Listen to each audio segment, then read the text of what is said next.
Hey there, and welcome. So today we're doing something a little different. We're not just going to learn a bunch of science facts. Nope, we're going to learn how to do science.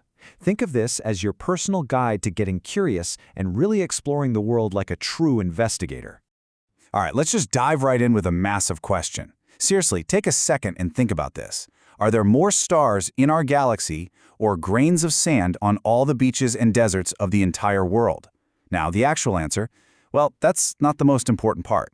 The question is what matters. It's these kinds of questions, the big, mind-bending ones, that really kickstart any journey of discovery.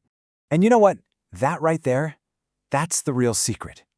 Science isn't really about having a library of facts memorized in your head. It's a mindset. It's about looking at the world, everything from the cosmos all the way down to your own kitchen, and just having the courage to ask that one simple but incredibly powerful question. Why? Okay, so where do we even begin a journey like this? Well, for a moment, just forget everything you think you know about science labs. The sterile white coats and bubbling beakers. This journey of curiosity, it begins right where you are, with the simple things you notice and wonder about every single day. Think about it. These everyday puzzles are everywhere. Why does a puri puff up when you fry it? And why is one side always thinner than the other? Or why do the leaves on different trees have such different shapes? Why are there so many kinds of insects? See? These aren't silly questions. They're scientific questions. They're the very seeds of an investigation. And this brings us to a really crucial shift in thinking. It's about moving from being a passive learner to becoming an active investigator. This is the absolute heart of what we're talking about today. See, it's one thing to just be told a fact, right? But it is a completely different ballgame to learn the skills to find those facts for yourself. We're talking about a shift from just knowing the destination to actually understanding and even enjoying the journey of discovery itself. And that's what this all means for you. Right now, at this very moment, you're not just someone soaking up information. By asking why and starting to look for answers, you're already an explorer. You're a puzzle solver. You are basically a young scientist. So, how do we actually do this? How do we really start to think like a scientist? Well, the source material gives us this beautiful and really powerful metaphor to guide us. The idea of roots and kites. And this image just captures the whole idea perfectly. You've got the roots, see? Planted firmly in the ground. That represents our careful observations. But then you have the kite flying high, and that's our curiosity, our new ideas.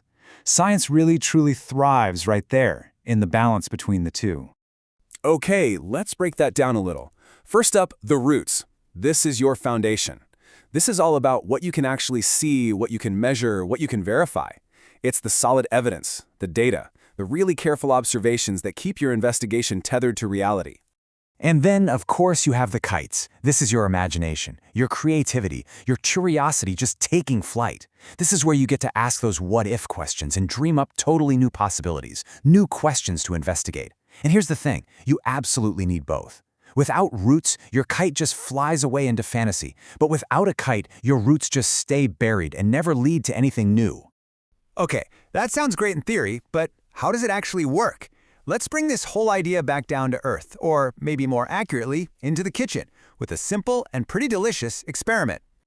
Just remember, you don't need some fancy lab coat or a bunch of expensive equipment to get started.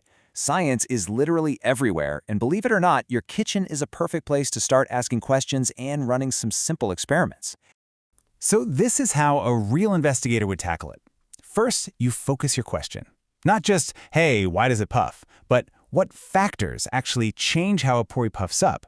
Then step 2, you identify your variables. The things you can change, like how thick the dough is or the temperature of the oil. Now, step 3 is absolutely crucial. Control. You only change one single thing at a time. That's the only way to see its true effect. And finally, step 4. You just watch and you write it all down. Did it puff? How long did it take? What did you notice? This whole systematic process, that's the core of scientific investigation right there. And here's the really beautiful part. Every answer you find just leads to more questions. A good investigation never really ends. It just sparks more curiosity. So what do you think would happen if you pricked it with a fork before frying? That's your next experiment right there for the taking.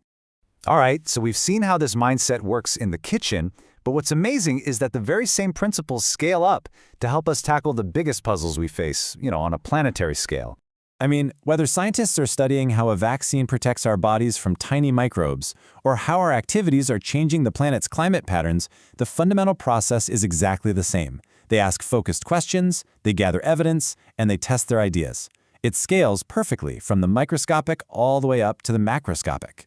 And that investigator's toolkit, that whole combination of roots and kites, it's unbelievably versatile. You can use it to understand the invisible world teeming in a single drop of water, the forces that move a car, the fundamental particles that make up our entire world, the light from stars that are billions of miles away, and the complex ecosystems that support all life right here on Earth. So I guess the big takeaway is this. Don't look at the world's huge challenges and feel overwhelmed. Try to see them as puzzles, because really, they are the biggest and most important invitations for all of us to get curious, to investigate, and to discover. And with that, we'll leave you with the final, encouraging words from our source material.